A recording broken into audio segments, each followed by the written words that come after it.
আসসালামু আলাইকুম রহমতুল্লাহি অবরকাতুহু।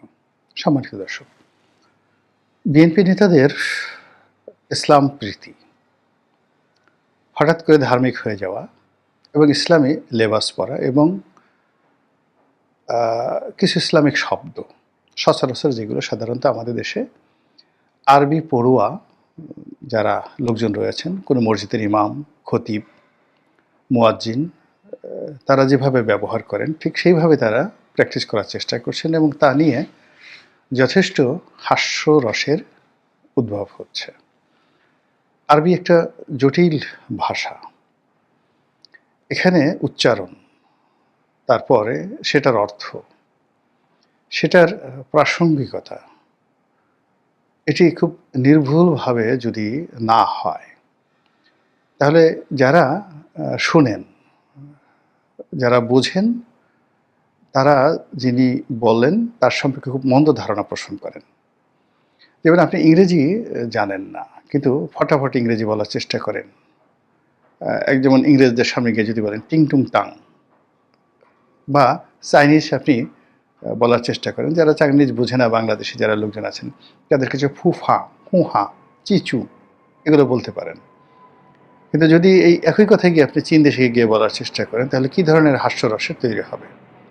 আবার আমরা যারা বাংলা ভাষা জানি, তো আপনি বাঙালিদের কাছে অদ্ভুত উচ্চারণে বাংলা বললেন, তো যেটা শুনে আপনি যাকে বলা হয়, যেমন বাংলাদেশে খুব একটা ভালো শব্দ মাগি।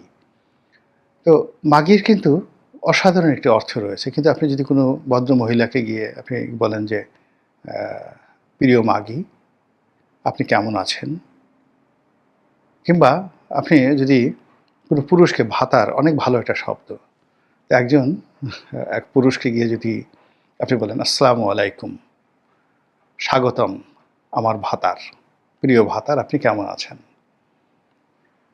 তো কোনো পুরুষের মুখ থেকে, কোনো নারীর মুখ থেকে, যে মুখ থেকে আসুক না কেন, আপনি এই শব্দগুলো যদি স্থানকাল পাত্র ভেদে, এগুলোর অনেক সুন্দর অর্থ আছে, কিন্তু আপনি কোনো ভদ্র মহিলাকে যদি সালাম দেন, তো সেখানে কী পরিমাণ লঙ্কাকাণ্ড। আপনি বিএনপির যত বড় নেতা হন, মহাসচিব হন আর প্রেসিডিয়াম মেম্বার হন, আপনার পাঞ্জাবি আস্ত রাখবে না।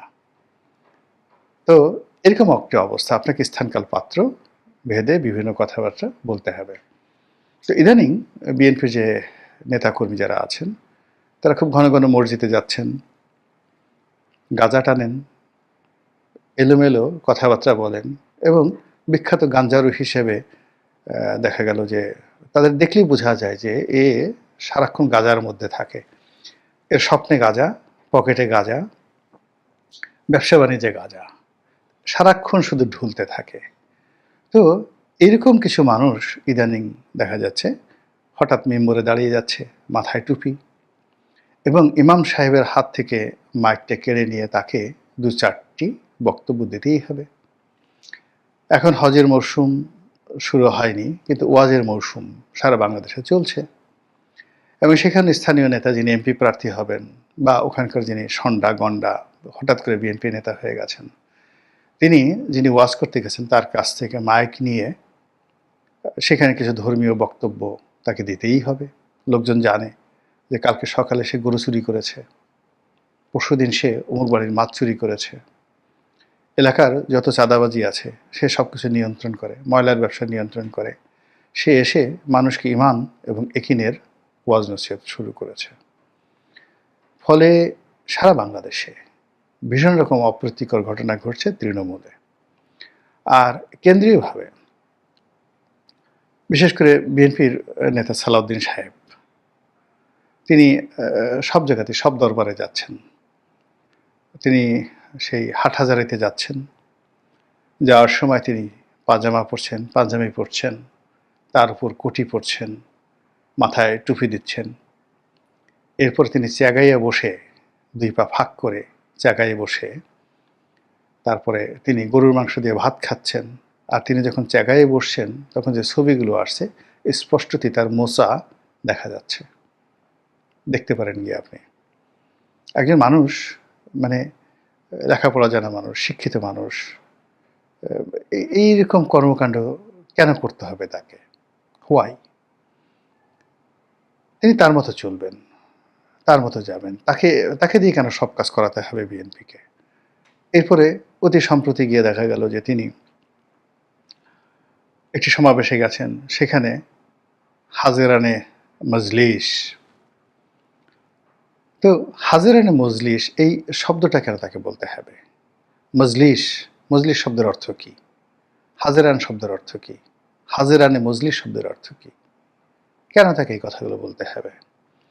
আবার তিনি বলার চেষ্টা করলেন, যেভাবে আমাদের দেশের মানে অসাধারণ এটা নিয়ে আমি আলাদা একটা ভিডিও করব, কিন্তু এখানে বলে রাখছি। দেলোয়ার হোসেন সাঈদী সাহেব তার ওয়াজে এই শব্দগুলো ব্যবহার করতেন।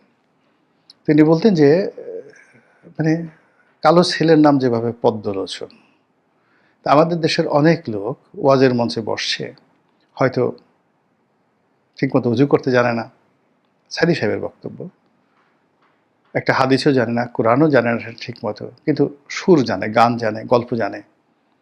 তারপরে পাশে একটা লকব আছে, সে অমুক পীরের মুরিদ, অমুক পীরের খলিফা, অমুক পীরের সন্তান। তো এই ধরনের মানুষকে বড় করার জন্য তার যারা ভক্ত রয়েছেন, অনুরাগী রয়েছেন, তারা বিভিন্ন উপাধি দেন। যেমন খতিবে দান, কুতুবে কুরকুরানি, জনাবে ফুরফুরানি, সাহেবে ঝুরঝুরানি। সাঈদী সাহেব আরও ভালো করে বলেছেন। এইরকম যে উপাধি, এই উপাধি শুনে মানুষ তো বুঝে না যে কুতুবে কুরকুরানি বলতে কি বুঝাচ্ছেন, তারপরে সাহেবে দান বলতে কি বুঝাচ্ছেন, কুতুবে খানদান বলতে কি বুঝাচ্ছেন। কিন্তু মানুষ সুবহান আল্লাহ না জানি কি হয়ে গেছে। আমাদের দেশে তো এরকম ঘটনাই ঘটে। তো সেটা যারা বলেন আর যারা শুনেন ওই পর্যায়ে থাকে। কিন্তু সালাউদ্দিন সাহেবের মতো মানুষ যখন মাদ্দা জিল্লুহুল আলী, উচ্চারণটা এরকম, তো খতিব এবং ইমামদের সমাবেশে তিনি যখন মাদ্দা জিল্লুহুল আলী বলতে গিয়ে সেটা বিকৃত উচ্চারণ করেন, এটা তার দরকার ছিল না, তার এটা প্রয়োজনও ছিল না। তিনি মাথায় টুপি দিয়ে আরবি ভাষায় কথাবার্তা বলে তারপরে আবার তিনি সেখানে তারেক রহমান সাহেবকে আমাদের ইমাম, আমাদের জাতীয় ইমাম জনাব তারেক রহমান, আপনাদের ইমাম, এই কথাগুলো বলে যে একটা অপ্রীতিকর পরিস্থিতি তৈরি করলেন, চারিদিকে যেভাবে ভুয়া শব্দ এলো, আসলে রাজনীতি কোথায় নেমে গেছে? এত দালালি কেন করতে হবে? সবার কাছে কেন এইভাবে এত মাথা নোয়াতে হবে? বাংলাদেশে এই যে ইসলামপন্থী যারা আছেন, তারা তো সবসময় তাদেরকে নিয়ে ব্যস্ত থেকেছেন। দিন শেষে তারা ওই তাদের লোকদেরকে ভোট দিয়েছেন, বিএনপি দিয়েছেন, আওয়ামী লীগ দিয়েছেন, জামাতকে দিয়েছেন বা পীর সাহেবকে দিয়েছেন। এভাবে যদি মানে ইসলামপন্থীদের ভোটে মন্ত্রী এমপি হতো, তাহলে আপনি চিন্তা করুন যে চরমোনাই পীর সাহেব, তারপরে শর্ষিনার পীর সাহেব, ফুলতলির পীর সাহেব, যাদের লক্ষ লক্ষ মুরিদ রয়েছেন, মানে তাদের দলের যারা লোকজন, তাদেরই তো পার্লামেন্টে আসা উচিত ছিল, কিন্তু এখন পর্যন্ত সেটা আসেনি। বরং যারা ঠিকমতো নামাজ পড়ে না, এমনকি পেশাব করে পানি নেয় না, মদ্যপান করে, মাঝে মধ্যে বাইজি মহলে যায়, তো এই সকল মানুষই তো বেশিরভাগ ক্ষেত্রে রাজনীতির মূল ধারাতে আছে। তাদের মধ্যেই তো এমপি মন্ত্রী হচ্ছে। এরা দুর্নীতি করে, ব্যাংক লুট করে, তারপরে শেষে যে বিভিন্ন একেবারে সাধারণ পরিবার থেকে আসছে। কেউ বলে অমুকে দপ্তরির ছেলে, অমুকে সেই কবরস্থান মানে গোরখোদক ছিল। তো এই সমস্ত লোকজন গোরখোদক ছিল, কোনো অফিস ঝাড়ু দিয়েছে, পিয়ন ছিল, তারা হুট করে জনগণের ভোটে এমপি হয়ে যাচ্ছে। আবার এমপি হওয়ার পর তারা হাজার হাজার কোটি টাকার মালিক হয়ে যাচ্ছে। হাজার হাজার কোটি টাকার মালিক হয়ে যাওয়ার পর তারা সাহেব হয়ে যাচ্ছে, সুবা হয়ে যাচ্ছে। এটা তো আমাদের সমাজে প্রচলিত। এখন সেই লোকগুলো যদি হঠাৎ করে মসজিদে গিয়ে বায়তুল মাকরমের খতিব হওয়ার চেষ্টা করেন, ইমাম হওয়ার চেষ্টা করেন, এটা হীনমন্যতা, এটা দরকার নেই। কেন এই কাজগুলো এখন বিএনপির লোকজন করছে আমি এটা বুঝতে পারছি না। এটা তাদের অপমানের পাল্লা ভারী হয়ে যাচ্ছে। মানুষ তাদেরকে নিয়ে ঠাট্টা করছে, মশকরা করছে। দলের ভিতরে তাদের যে স্ট্রেংথ ছিল, সেই স্ট্রেংথ নষ্ট হয়ে যাচ্ছে। দলের বাইরে যাদের যে গ্রহণযোগ্যতা ছিল সেটা ধীরে ধীরে একেবারে হাস্যকর হয়ে গেছে। আপনি একটা বাঘ,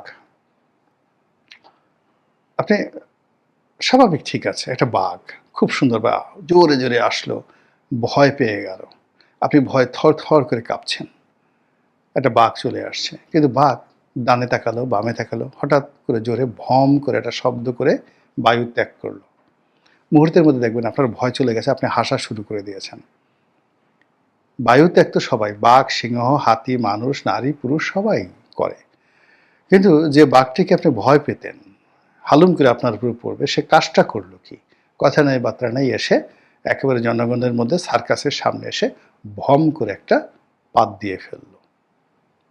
এই বাঘকে আপনি কিভাবে ভয় পাবেন? তো রাজনীতিরও এরকম একটা সৌন্দর্য রয়েছে। যার দ্বারা যে কাজটি মানায়, যার যে কাজটি করা উচিত, সেই কাজটি তিনি করবেন। হ্যাঁ, করতে পারেন। আপনি ভালো করে আরবি শিখেন, সুর শিখেন, তাল লয় শিখেন। আপনি যদি কোনো কিছু অনুকরণ করতে চান, কারো যদি পেশা বা তার সফলতা আপনাকে আকৃষ্ট করে, আপনি যদি দেলোয়ার হোসেন সাঈদী সাহেবের ওয়াজ আপনাকে যদি আকৃষ্ট করে, কিংবা আপনি এখন তারিক মনোয়ার আছে, আজাহারি আছেন, তারপর অন্যান্য যে সকল ওয়াজের ময়দান আব্বাসী আছেন, তাদেরকে যদি আপনি অনুসরণ করতে চান, আপনি সেইভাবে পোশাক পরেন, সেভাবে শিক্ষা দীক্ষা গ্রহণ করেন, ওইভাবে একটা ভুঁড়ি বানান, ওইভাবে বড় একটা টুপি পরেন, তারপরে মঞ্চে ওঠেন, তারপরে কথাবার্তা বলেন। কিন্তু সেই প্রস্তুতি না নিয়ে আপনি যখন ভরা মানে জনসভাতে এইভাবে এই কর্মকাণ্ডগুলো করতে যান, তখন আলটিমেটলি দলেরও ১২টা বাজে, আপনার নিজেরও ১২টা বাজে, দেশের